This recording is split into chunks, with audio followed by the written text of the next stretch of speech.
The year is 1974. Robert De Niro is working on a small film called The Godfather Part 2, but in between takes, he can't get his hands off a book he's been reading. A powerful, gritty, and ultimately disturbing autobiography of a fighter named Jake LaMotta. De Niro decides he has to get Martin Scorsese to make this film, but year after year, Scorsese isn't biting on the idea of Raging Bull. Fast forward 4 years, Scorsese's career is spiraling. His musical New York, New York is a commercial failure. His drug addiction, depression, and motivation are at an all-time low. Then comes the overdose that lands him in the hospital. And that's when De Niro shows up. "You're gonna die," he tells Scorsese, "and this is the last good thing you have left in you to do." So the making of Raging Bull begins.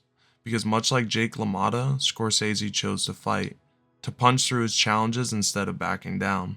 Jake LaMotta is a fighter in every sense of the word, inside the ring and out, and everything in his life is constantly in motion or under attack. His business relationships, his friends or lack thereof, his wife, even his own brother. Jake puts all his eggs in one basket, and that basket is boxing. His momentum, his income, his purpose, everything rides on it. And so the film shapes itself around a brutal cycle. A fight, his personal life, the fallout of his decisions, then another fight, again and again.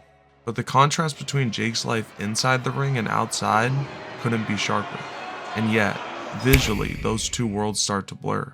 The camera traps us with Jake, in and out of the ring. The lens stays tight, long lenses, shallow focus, claustrophobic compositions. We're not just watching Jake fight, we're stuck in his head.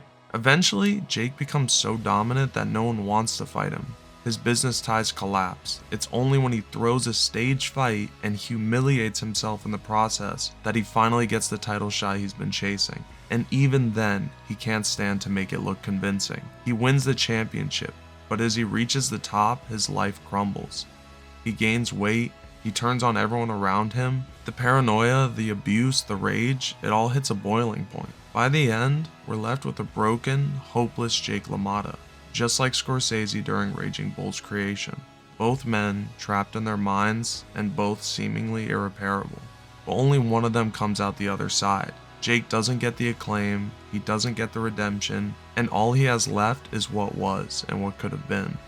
Raging Bull is a masterclass in tight, suffocating cinematography, in brutal, ballet-like fight scenes, and in generational performances from De Niro, Joe, and Kathy. All in raw, unfiltered storytelling from a director who laid himself bare. Never went down, Ray. You never got me down, Ray. You hear me? Never got me down. Yeah? See, look.